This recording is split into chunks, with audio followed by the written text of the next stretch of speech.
Robin, so I had this idea of helping manage someone's money.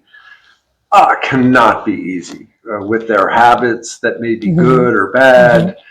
Probably not good. I'm thinking, how do you deal with pushback and resistance when a client doesn't want you to do what might be in their best interest? How does that work? Yeah, I do come across that, and it can be challenging. But how I approach it is, you want to give knowledge, facts, and information to the client.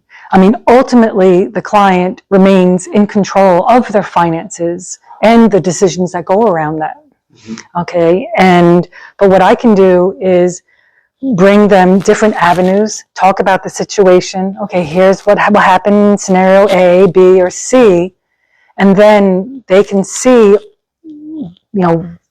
what different courses of action might entail or take, and then they ultimately make a decision. But you can only, lead someone so much, but ultimately they make the decision. But I can research, get as much information in front of them, communicate properly as best I can so they can make an appropriate decision. Do you think before you did that, they didn't know they had choices?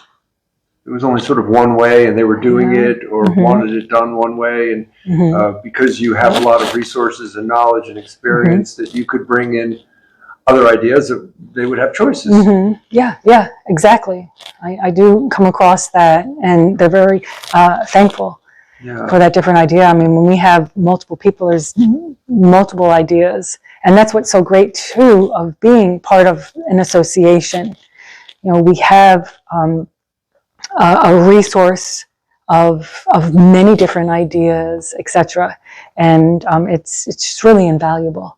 So your association might help solve problems.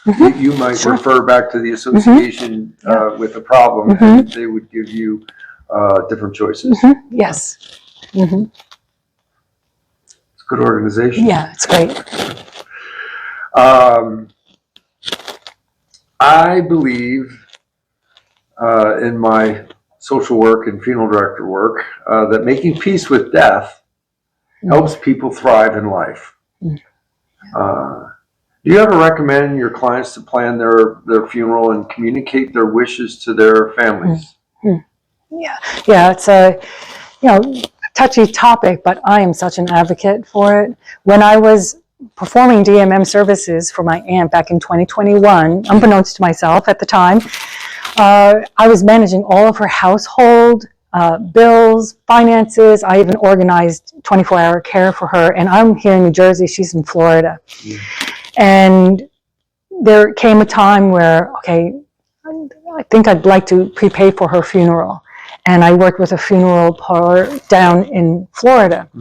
So when I started my business here in 2024, I always thought in the back of my mind, I need to find out, can we prepay funerals in New Jersey? I mean, I didn't know. And when I had an opportunity to come and learn that, yes, we can, I was thrilled, because I do communicate information to clients at a strategic point in time. And I'm definitely an advocate of prepaying for funeral. And one case in point, my childhood neighbor, when she was in the hospital, well, I managed her finances, again, prior to my business, but she has a niece who was the executor. So when she passed, her funeral was not paid for, but as a POA, my services needed to end. And at that point in time, the niece, it took some weeks before something could be done with regards to her funeral or getting to a funeral parlor. And I don't want to see that happen to my clients. Having it prepaid, she would have been taken care of with dignity right away, and instead of having to go through and remain in the hospital Right. And that's not good. No. So I highly recommend my clients to consider that, to prepay. Shame on us in the funeral service for not letting everyone know, like DMMs know that you can pre-plan, save money by pre-planning for many times, and at least be organized. And so that kind of disruption doesn't happen. Yeah, exactly. You can help us spread the word that pre-planning is a definitely. good idea. Yeah, absolutely. Thank you. I know you've helped many people manage their money, which I believe is tied to a sense of comfort for the client. Know their bills are paid, not going to get kicked out of their apartment. So what personal insights can you give the audience that would help them reach their greatest quality of life through money management? Yeah, well, money touches all of our lives, whether it's health, our relationships, and even security. And, you know, some people have fear over that money instead of using money as a tool.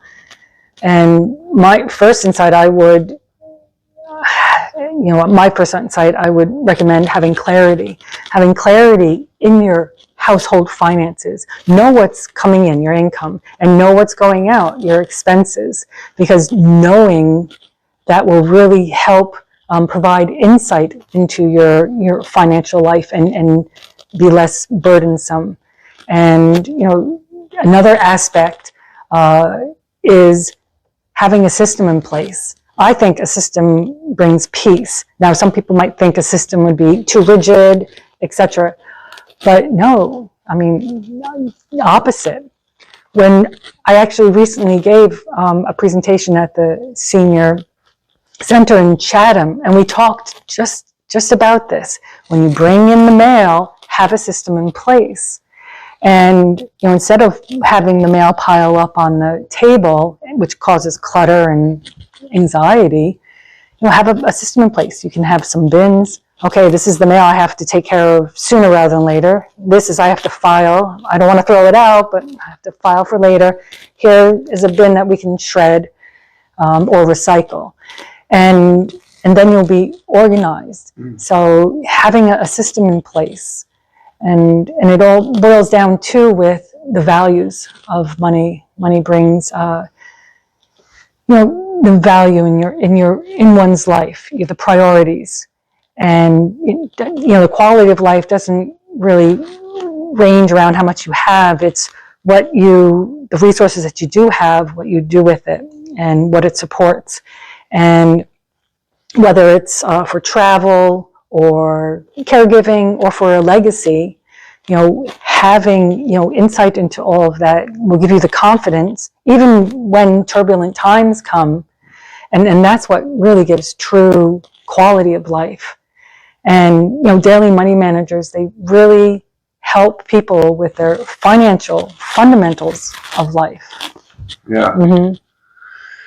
You got to get the fundamentals right, and then the rest becomes a little easier. Yeah, so you definitely want to have clarity into your finances, have a system in place so you're all organized, and then, you know, you'll have your values to guide you there. Good. Yeah. Well, thank you for being a good guide to your clients and making their lives a little easier. Yes. Thank you. Thank you, Scott. You're welcome. Thank you, Austin.